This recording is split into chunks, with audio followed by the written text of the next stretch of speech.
En Europe, l'influence du free jazz sera déterminante, autant au point de vue musical qu'au point de vue politique. Dès la fin des années 60, la pianiste suisse Irene Schweitzer s'affirme comme une des figures majeures du free européen, mouvement qui s'élargira bientôt à des formes d'improvisation nouvelles sous l'impulsion de musiciens comme Derek Bailey, Peter Brötzmann, Han Benning et bien sûr Schweitzer elle-même. D'abord pianiste relativement conventionnelle dans un style hard bop, Schweitzer s'intéresse vite au free jazz qu'elle entend d'abord sur disque. Elle reçoit un choc en voyant Cecil Taylor en concert en 1966 et elle donne bientôt une nouvelle orientation à son trio, dont le batteur est alors celui qui sera plus tard le fondateur du groupe krautrock Guru Guru, Manny Neumeier.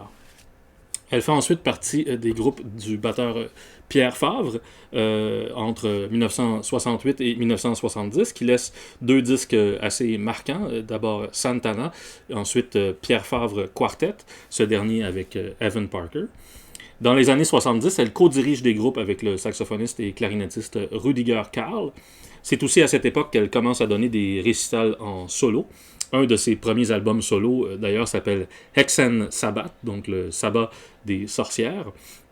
À la fin des années 70, elle rejoint le Feminist Improvising Group avec la chanteuse Maggie Nichols, l'ancienne membre de Henry Cow, Lindsay Cooper, qui était bassoniste et oboïste, et la réalisatrice Sally Potter, entre autres. Le groupe devient, au début des années 80, le European Women's Improvising Group, et les différentes éditions du festival Canaille, qui sont dédiées à la musique improvisée faite par des femmes, ainsi que le trio Les Diaboliques, fondé dans les années 90 avec Nichols et la contrebassiste Joëlle Léandre, s'inscrivent dans la suite du Feminist Improvising Group.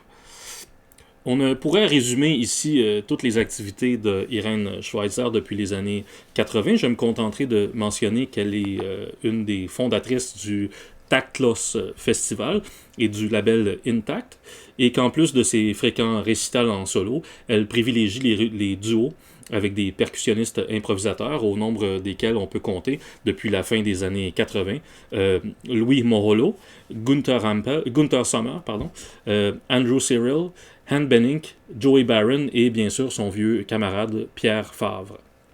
J'ai trouvé en ligne un petit vidéo d'environ 5 minutes qui me semblait assez bien résumer un certain esprit autant politique qu'esthétique incarné par le jeu et la carrière de Schweitzer. Donc c'est ce que je vous propose de regarder maintenant.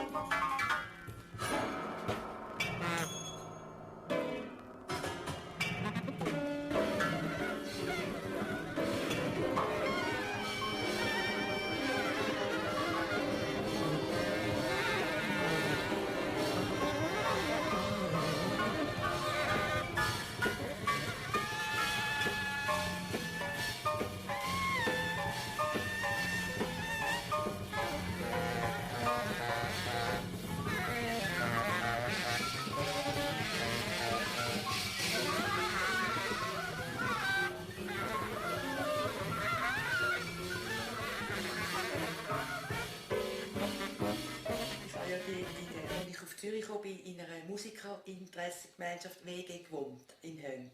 Mit dem Urs Völkel, mit dem Peti Frey und Markus Giger und so. Und Michel Seidner. Und wir waren in der Musiker-WG. Und wir haben auch immer Konzerte veranstaltet und Musikerkooperative Schweiz gegründet. Das ist so eine Art Gewerkschaft, die wir da gegründet haben. Also ich war immer sehr aktiv auch auf dieser Seite. Das ist eine politische Komponente, die ganz wichtig ist bei der Irene.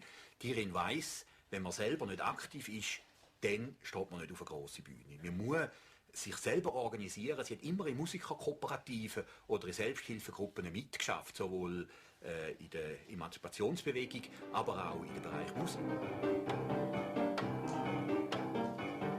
Die Kunstschaffenden entdecken die Performance. Musikerinnen schließen sich mit Malerinnen oder Bildhauern zusammen, Schreiber mit Tänzern und so weiter. Sie experimentieren mit Klang und Bild.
erste Mal mit der Rosina. Für mich ist das völlig ein neues Medium gewesen, so etwas zu machen. Und was mich nachher am Schluss, was ich fand am Schluss, was der große Unterschied ist, wenn wir fertig sind mit der Performance,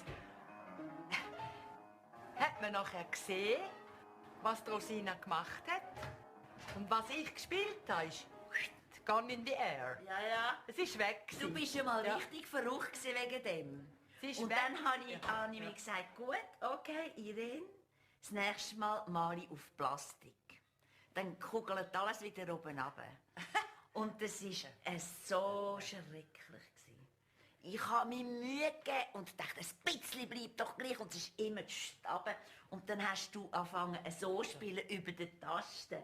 Und weißt du noch? Ja, da habe ich gedacht, sie hat es gemerkt.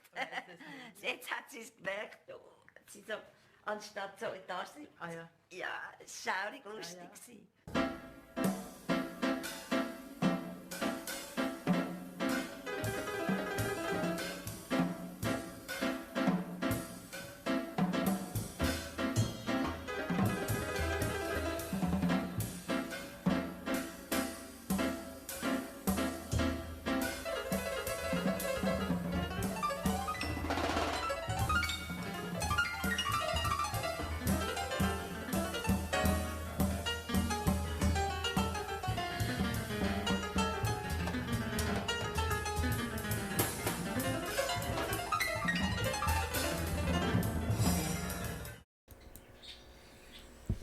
Bon, voilà, c'était une petite vidéo de 5 minutes à peu près pour résumer un peu le travail de Irène Schweitzer. Je trouvais ça intéressant aussi. Elle cite par exemple Eric Dolphy quand elle dit The music it's gone in the air.